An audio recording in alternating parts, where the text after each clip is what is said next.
Richard Tice. Thank you, Mr. Speaker. The Secretary of State has just misled, inadvertently I'm sure, the House. Can he explain, with regard to the price of gas, Mr. Speaker, why the price of gas in the United States is about a third of the price of gas here in the UK? It's because they use it domestically, isn't it, Secretary of State? No, it's not that. And I have to say to the honourable gentleman, he's entitled to his own opinions, but he's not entitled to alternative facts. And what the last government said, and what this government said, and what every sensible economist says, is that more production, his idea of more drilling, or drill every last drop, or drill baby drill, would be precisely the wrong thing for our country, because it will make no difference to the price. The answer is homegrown, clean renewables that we control. Shadow Minister Andrew Bowen. Thank you very much, Mr. Speaker. In the face of further geopolitical turmoil, now is the time to alter our approach to energy. Drilling in the North Sea and scrapping carbon taxes on British manufacturing would kickstart economic growth, tackle unemployment, as well as prevent further deindustrialisation. Does the Secretary of State agree with those comments from the Labour Member of Parliament from Mid and South Pembrokeshire? Mr. Speaker, what I would say to him and to others is that this party, this government, is taking a pragmatic approach to these issues.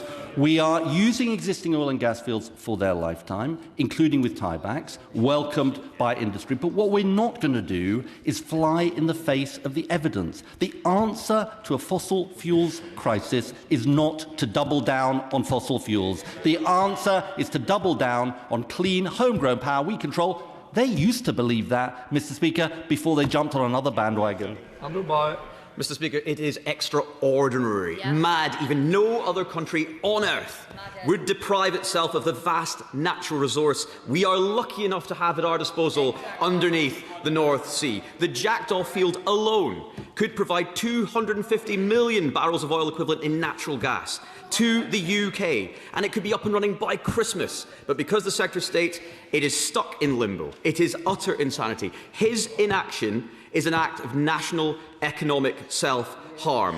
When will he make a decision and act in the national interest? Well, look, before he self-combusts, Mr. Speaker, as a result of the court decision, those projects are proceeding at risk. But I'll tell you the way we'll make a decision. I'm not going to comment on a live planning issue, but I will say in general, we will make a decision that is legally watertight. The last government made a series of decisions which were found, oh, no, they say, well, they don't care about the rule of law. And we saw that, Mr. Speaker, when they said we should rush headlong into a war with no regard for the impacts on our constituents. Gibson. Mr. Speaker, the latest wind auction has signed us up to sky-high prices for the next 20 years, but ministers are claiming that their internal analysis proves that this will bring bills down. So can I ask the Secretary of State to publish these calculations in full so we can see exactly how prices will be lowered? We published the levelised cost analysis, which showed that new renewables were much cheaper to build and operate. But I have to say, Mr. Speaker, as gas prices are soaring across the world and hitting us here at home, the idea that the party opposite still opposes our renewable auction, which gives us clean, homegrown power that we can rely on, is absolute nonsense.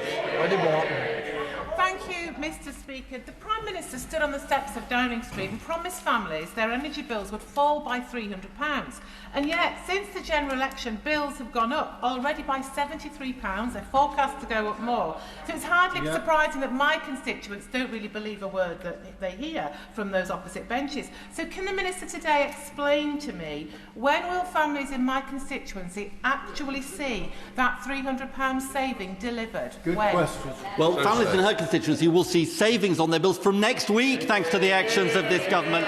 And she's wrong on the facts. She's wrong on the facts, because if you look across 2025, bills are actually lower in real terms than in 2024. And I can tell her that by 2030, which is a manifesto commitment, we remain absolutely committed to cutting bills by up to £300. Peter Fortune. Thank Thank you, Mr. Speaker. The Secretary of State promised that Great British Energy would lead to mind-blowing reduction in bills. Can the Minister confirm how much the average family has saved as a result specifically of Great British Energy? I'll tell him that across the country, and no doubt, I hope it will have to come to his constituency, there are public services across our country who are seeing reductions in the bills of schools and hospitals and money transferred to the front line. We on this side support those proposals. We support lower bills. And as for his constituents, as I said to the honourable lady, he can look forward to them having lower bills as a result of this government's actions. Next. Bill Esterson, Chair of the... Thank you, Mr. Speaker. There are people who are saying that the way to bring down bills is to reach agreement with the oil and gas companies to charge less for gas in the North Sea. Isn't the problem with that argument that there is absolutely no way that those privately owned companies, or their shareholders, to be more accurate, will allow them to agree to a lower price than they can get elsewhere in the world? Well, my honourable friend makes a really important and relatively basic point, which is gas is priced and sold on the international market. So whether it comes from the North Sea or is imported, is charged at the same price. And Mr. Speaker, sir, don't take my word for it, because it's what the Shadow Energy Secretary said when she was in post, that the more drilling wouldn't necessarily lead to lower energy bills. Mike Reader.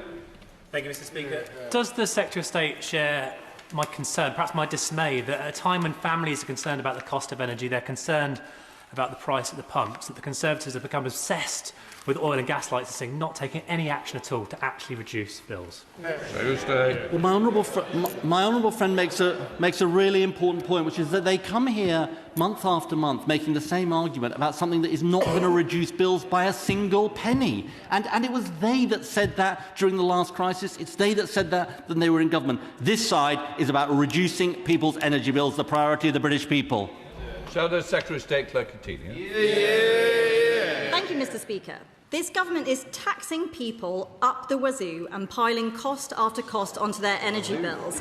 People on £30,000 or £40,000 a year who are not well off are being hammered to pay for welfare when they're already working all hours to support their own families. Now we hear the Labour Party are about to go back to the taxpayer again to subsidise those on welfare, but their first port of call should be to adopt our cheap power plan. It would cut electricity bills by 20% for everybody by cutting green taxes and levies, and it wouldn't cost the taxpayer a penny. Why won't they? Their plan is totally incredible, Mr. Speaker, and she knows it. Their plan on renewables is just to tear up the contracts, and they had 14 years to do it, and they didn't do it. Why? Because they know they can't. But I have to say to her, if she is talking about tax, it is quite extraordinary that her position is now to abolish the windfall tax, which has raised £12 billion since it was introduced in 2022. The difference between us and them is that we're willing to tax the oil and gas companies to help ordinary families. Gideon Amos, Liberal Democrat spokesperson. Thank you, Mr. Speaker.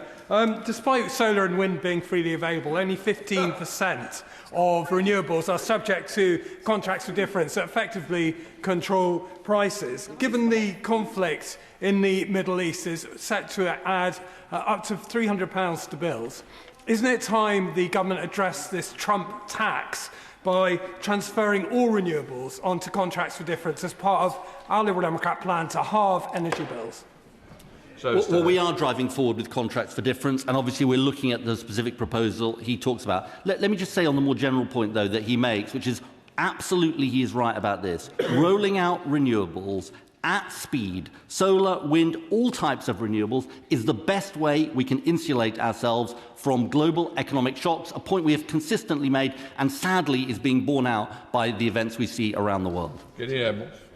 Mr. Speaker. As a former member of the task force, I well remember the Conservatives cancelling the zero-carbon homes programme. Presumably, they want homes to be colder, more difficult to heat and more expensive.